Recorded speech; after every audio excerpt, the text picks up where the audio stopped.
Well, good afternoon, everybody. I'm Tim Beebe. I'm the interim dean of the School of Public Health. It's, again, very great to see you all here on our first in-person celebration of our strategic plan for anti-racism.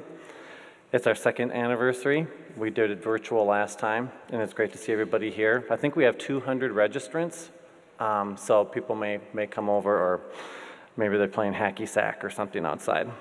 So this really is commemorating our launch of SPAR, not that long ago. So I'm hoping today is an opportunity for conversation, for learning and connection, and really I do hope this is an opportunity to recommit to anti-racism within the school. So before we begin today, I just want to acknowledge that the School of Public Health at the University of Minnesota is situated on the ancestral land of the Dakota people. Minnesota comes from the Dakota name for this region, Minnesota Makoche, where it means the land where waters reflect the sky. We acknowledge the ongoing debt that is owed to the Dakota people. We strive to create healthy dialogue, relationships, and practices that address this injustice, as well as others related to the indigenous people of this state. So like I said, I'm very grateful to see you all here today. Among us are the students, faculty, and staff from across the school and across from the university community. Your participation today reflects your commitment to anti-racism, so it's great to see such a great turnout. So public health is and always will be essential to preventing disease and injury and to promoting health and wellness across communities and whole populations. Our field confronts the greatest health challenges of today and those that are centuries old, including the persistent scourge of structural racism. The university's land-grant mission requires that we work to improve the human condition within the state, which we do with pride. But our larger responsibility is to live up to our promise of making health a human right.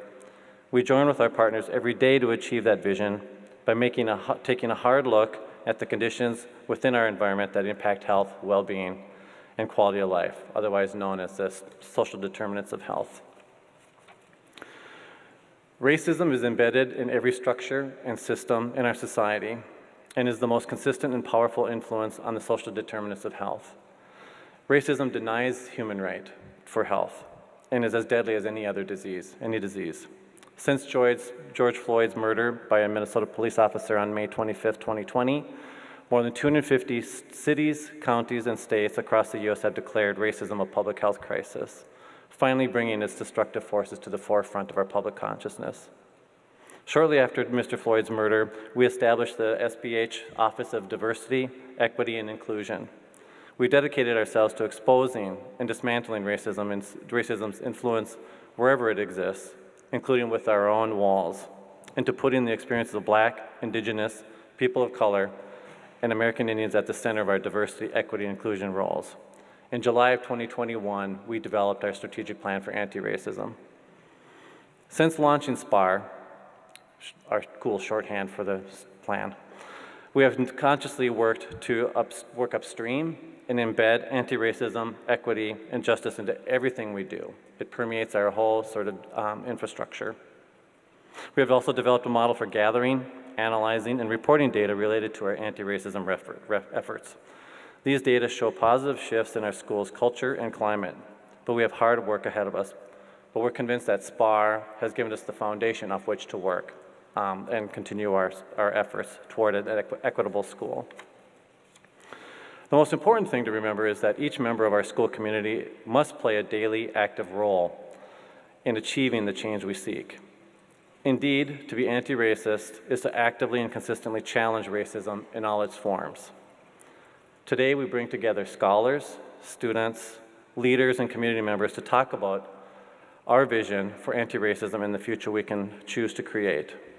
My sincere hope is that you actively engage in conversation today and leave with ideas and solutions that you can apply in your own personal and professional work. We'll start the day by hearing from one of our school's leading anti-racism leaders, our Director of Diversity, Equity, and Inclusion, Lauren Jones. Lauren is a scholar and a practitioner who has been working at SPH since 2017. She believes in speaking truth to power and centering the marginalized. She holds degrees from Western Illinois University, Old Dominion University, and is a PhD candidate focused on race, gender, and organizations at the university's College of Education and Human Development. Lauren has partnered with other universities, government agencies, and nonprofits to create a more equitable and justice-oriented policies and practices. She has over 15 years of experience in higher education institutions, and she owns a small DEI consulting company. She is a native Chicagoan and currently lives in North Minneapolis with her partner and 2 dogs, which we have the pleasure of seeing on Zoom quite often, or hearing. So with that, I will welcome Lauren Jones to the stage.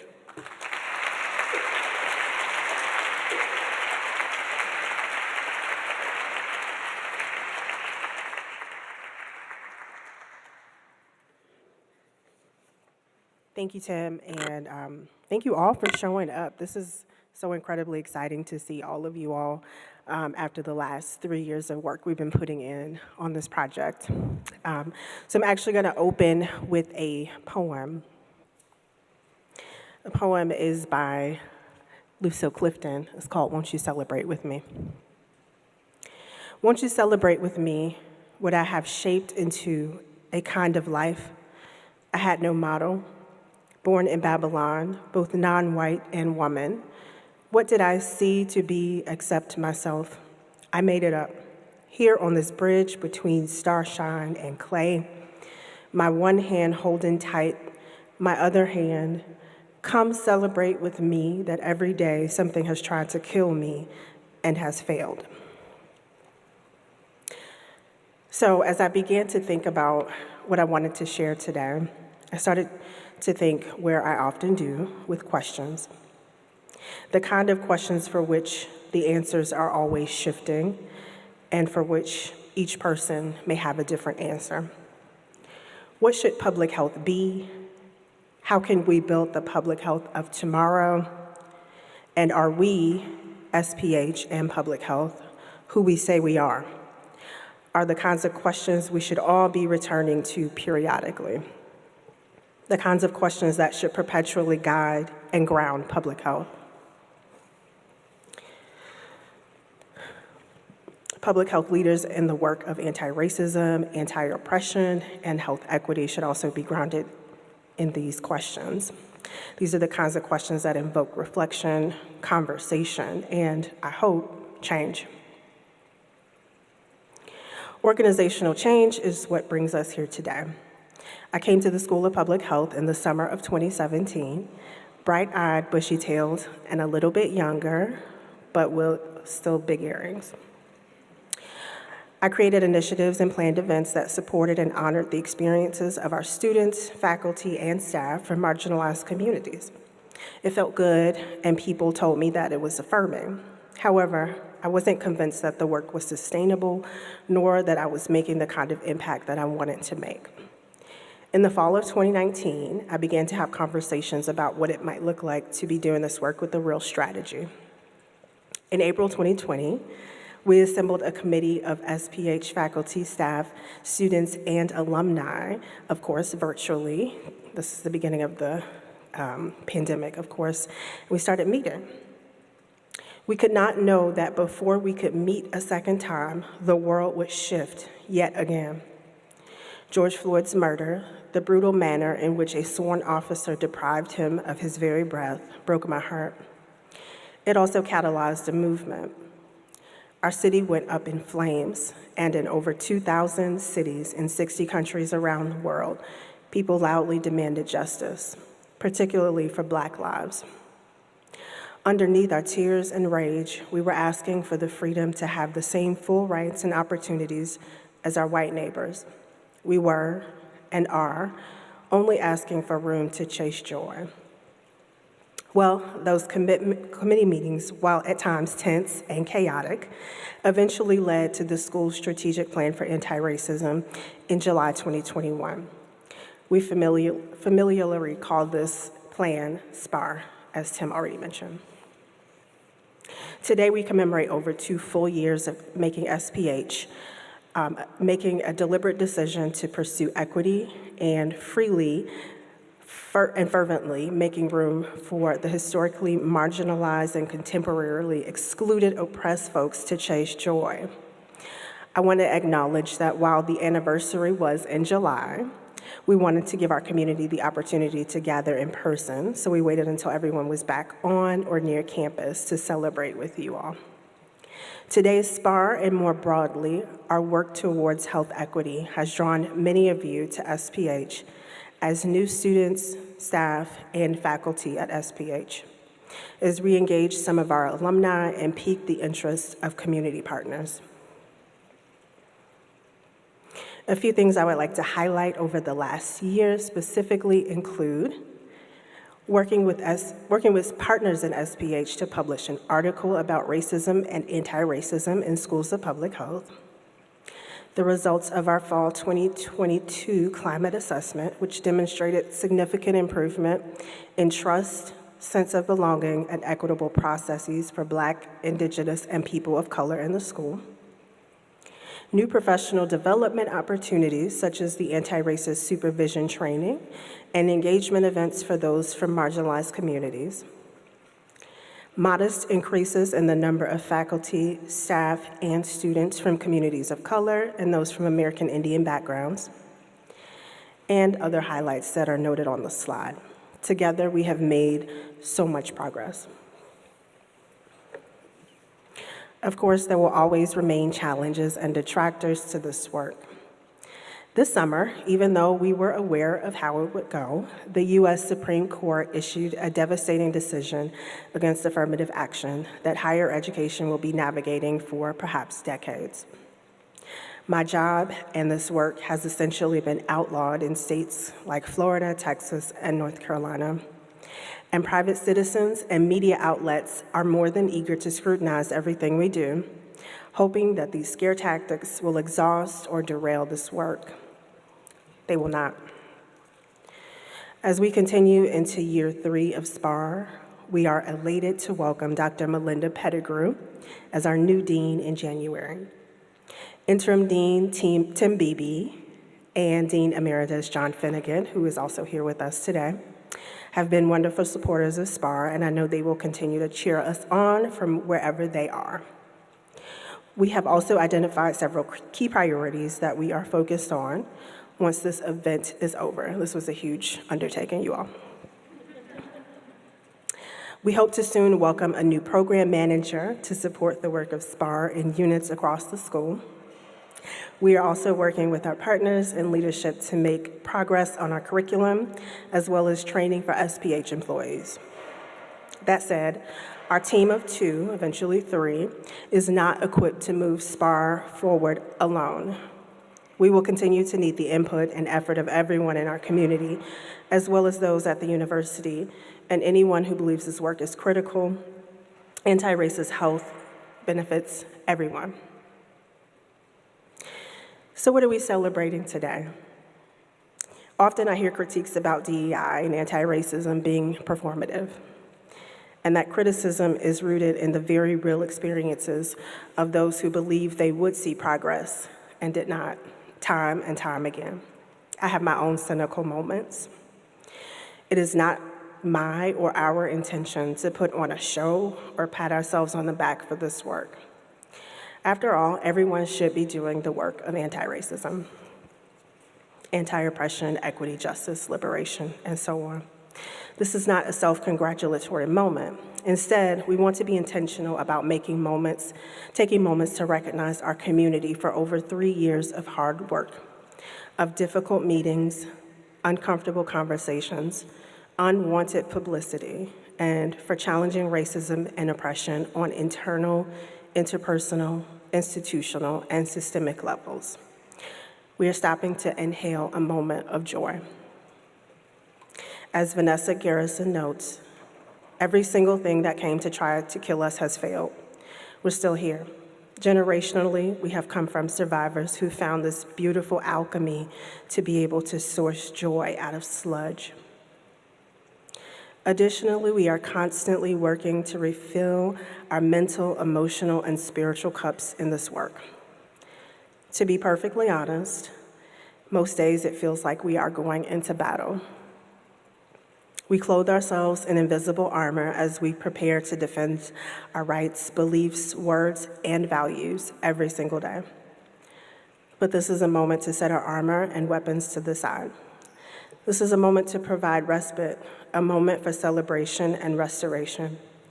We celebrate that we are still here to fight, that we have the support of each other, and that we are unafraid of what lies before us.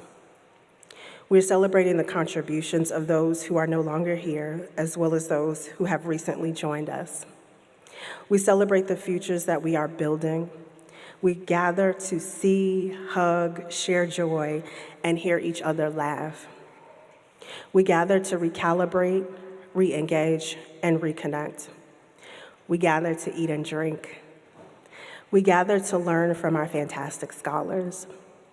We are here because while there is no end point to this work, there are wins, and they should be celebrated. I hope you use this time to reflect on where we have come from, as well as what it will take to get where we want to be. It will take every one of us.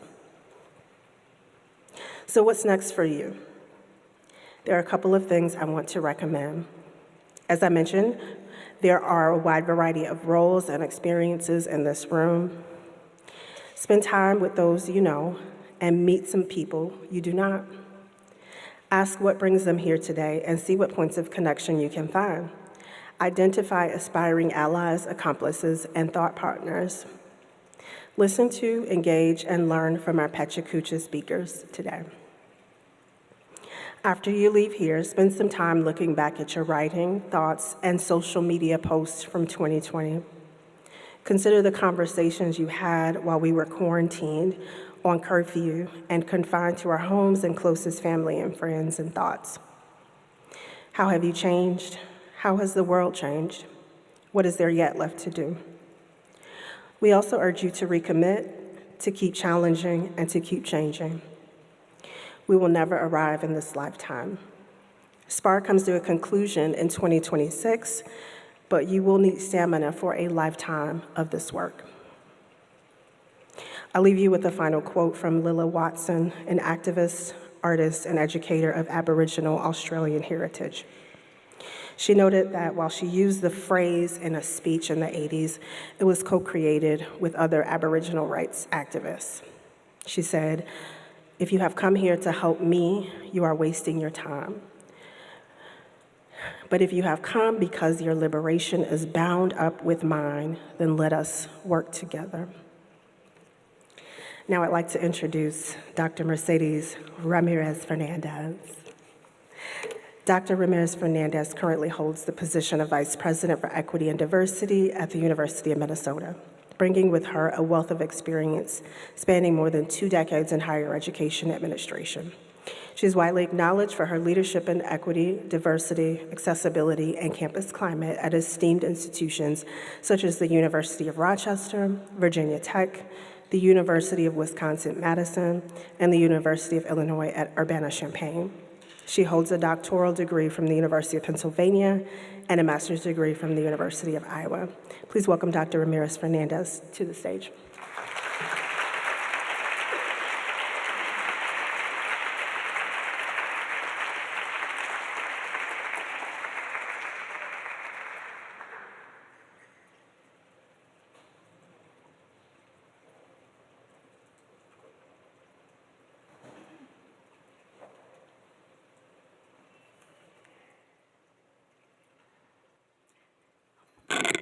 Person.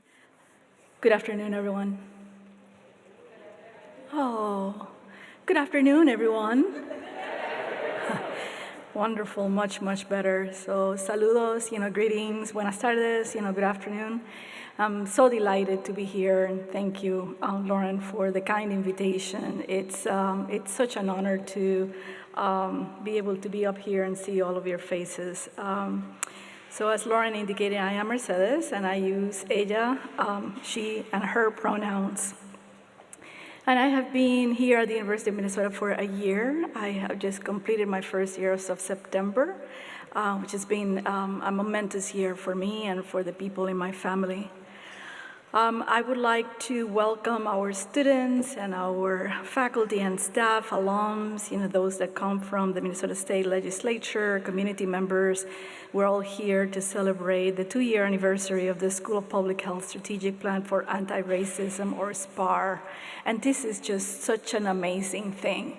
For someone like me that has been in other institutions, to be able to have such a comprehensive plan that you did in 1 year, in these 3 years, it's just amazing, amazing. So your presence here today resonates with hope and with pride in your individual and collective contributions, to the School of Public Health's remarkable progress towards creating an environment where all of us can thrive and can achieve our intellectual pursuits. So I commend you all, for the leadership in setting a powerful example for the rest of the university. The university is system-wide in promoting anti-racism and equity, and for saying the words, people. Anti-racism. Say the words. Just say the word, anti-racism. I was just so excited this morning when I started my day to be here. There's so many spaces where our colleagues across the country are doing this work and that cannot call racism, cannot call anti-racism, cannot call oppression in their work. So if there is a erasure, a moment of erasing, your experiences and the experiences of so many of us, this is a moment in our history which really calls for a redoubling or a recommitment, as our colleague Lauren called on us a few minutes ago. I would also like to take a moment to recognize the leadership. I hope I have all the people correctly. If not, my apologies. For those that led the strategic plan for anti-racism, to Lauren Jones and to Gail Smaller Jr. and Andrea Perez-Maicula. I and we at the Office of Equity and Diversity and senior leadership extend our heartfelt thanks for your outstanding leadership and for your visionary approach. We also express our appreciation to Interim Dean Timothy Beebe. We have been in many meetings together talking about budgets, so it's really wonderful to be here in your corner, of the world here at the University of Minnesota, as well as all of those who serve as agents for change in the DEI Action Alignment Team and the EDIT team. So to all who have contributed to SPAR's success, and I feel that it is a success, the fact that you're still working on it, that you're being holding accountable, that there's progress that is happening on a daily basis. And it's my hope that today's celebration, a marker, we have to stop to mark our communities, and this is what I feel today, that is just a moment to be together. And it is my sincere hope that you all feel valued, that you feel seen, that you feel, I'm a big deal, I matter. So as we celebrate this 5-year strategic plan for anti-racism, this plan and this progress is not only touching the School of Public Health, but it's also vastly improving public health outcomes in our communities, spanning across the state of Minnesota, the nation, and beyond. This is the kind of work that you're all doing here. The significance and real impact of your efforts cannot be overstated. I was actually sharing this report to colleagues in other institutions, so you may be getting some calls for some consultation. Through your work, you are living out the School of Public Health values, that health is a human right, as Tim was saying earlier, and that different perspectives makes us stronger. SPAR's core principles are in alignment with the equity and diversity goals that the institution as a whole in our MPACT 2025 strategic plan states, to advance a community and culture where a sense of belonging is strong, is accessible, and equity, diversity, and inclusion are part of our everyday work. I cannot, stress that more. As we face DEI anti-legislation, we here at the University of Minnesota consider equity, diversity, and inclusion part of our everyday work. And that's the filter through which we do our work and achieve our mission. And also to recruit and retain diverse talent and to cultivate a welcoming and inclusive campus climate and advance understanding and nurture enduring partnerships. Your principles offer a well-defined path to place anti-racism, anti-oppression, and justice at the heart of the school's mission. And you also provide definitions and shared understanding that center the experiences of Black, Indigenous, and people of color and other marginalized communities, and recognize the urgent need, and it is urgent, to make space for different approaches and perspectives and experiences in order to move forward toward realized equity, towards actualized equity. So for me, the School of Public Health SPAR serves as a powerful example of what can be accomplished when people come together, when you have a community of people that share a profound commitment to advancing EDI and anti-racism.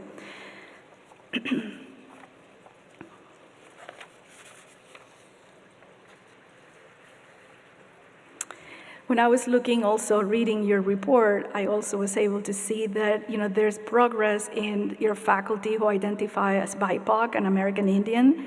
So the percentages have increased from 22% in 2022 to 23.3% this year. Likewise, staff that identify as BIPOC and American Indian was at 18.3% in 2022, and they're now at 22.6%. I celebrate every single one of these victories, my good people, because there's a lot of places where we're going backwards. It's people leaving, and we cannot recruit people of color in our organizations, so good for you all. I also want to celebrate that you have been in contact with 1,200 participants in the Justice in Public Health series, and these data points, that is combined with all of the work that you have been doing and the enthusiasm of all of us who are here today, demonstrate that SPAR is making a tangible and meaningful impact. When I was reading the SPAR report, there's a question that you asked with questions that was in the documents, and one was, in what ways can I help to move us forward? What can I do to move us forward towards anti-racism? This question that calls us to pause and to ponder and take meaningful action is never to be underestimated, because it takes all of us, to be able to create, uplift, and sustain a strong community. I continue to consider the spirit behind that question with my colleagues and university leadership across the university system. And I would like to highlight probably a couple of initiatives that we have been working with the past year. One of them is the DIHE Collective, which is the Diversity, Inclusion, Justice, and Equity Collective. It's a system-wide DEI group of humans that are there to support each other, to work on a strategic agenda, to highlight practices, and not to recreate things that we know work extremely well. And our great friend here, Lauren, is part of that collective, and I thank you and some of you who may be part of that work. I have terrible allergies, and I ran here, y'all. I mean, it's like 100 degrees out there. I felt like I was in Puerto Rico. It's like, am I in the Twin Cities or am I back home? Oh, my goodness. So last spring semester, we also launched the inaugural system-wide DEI campus climate to assess the experiences of faculty, staff, and students across the 5 campuses. This initiative was led by us at the Office of Equity and Diversity, my awesome colleague, Keisha Varma, in collaboration with the Office of the President and the Office of the Vice President and Provost and Human Resources. This survey responds to one of the key recommendations from the Association of American Universities, the AAU Advisory Board on Racial Equity in Higher Education. And this survey is also a crucial step towards fostering a diverse, equitable, and inclusive community by gaining insight into the perspectives and experiences of our people. We are the first university that is actually doing this in the country, across all of the campuses, the 5 campuses, and across all of our institutional identities as undergrad students, grad students, faculty, and instructional staff. We are finishing the reports, and those are going to be publicized, and they will be also posted. And we will be holding conversations, with schools and units and administrative units and academic spaces to see how this information can help us move the needle on DEI, on the DEI work. And I know that this hopefully will be, dovetailing the work that you have done locally with your campus climate. Another aspect of the work that we have been centering on is expanding the Go for Equity training or education model. Training is not one of my words. It's capacity building module that we have for our undergrad students, an initiative that was part of the Office of Undergrad Education. So one of our faculty members and now our AVP in our office, Melinda Lindquist, and the director of the education program, Kelly Collins, have been working on developing these modules that will be for our faculty, that will be for postdocs, for grad students, for staff, kind of providing a different perspective to the module that we have for our undergrad students. That's been an amazing collaboration also across the system, and we are hoping to pilot it here and in Duluth, and then it will be available to all of the campuses. So as we, in our Office of Equity and Diversity, continue with system-wide initiatives, we recognize that our progress relies on the collective efforts of our campus-wide colleges and units and school levels initiatives like the SPAR. So being here today allows me to thank the School of Public Health leaders, our students, our faculty and staff and alum for your outstanding dedication to advancing anti-racism and equity within your respective communities. Your exceptional leadership and actions are a source of inspiration and action for individuals across the University of Minnesota. It warms my heart. I hope that you are able to enjoy this event that is a pause of rest and reflection, and that there is wonderful connections and conversations amongst you all. So I wish you well, and thank you so much for the opportunity to be here with you this afternoon. Thank you.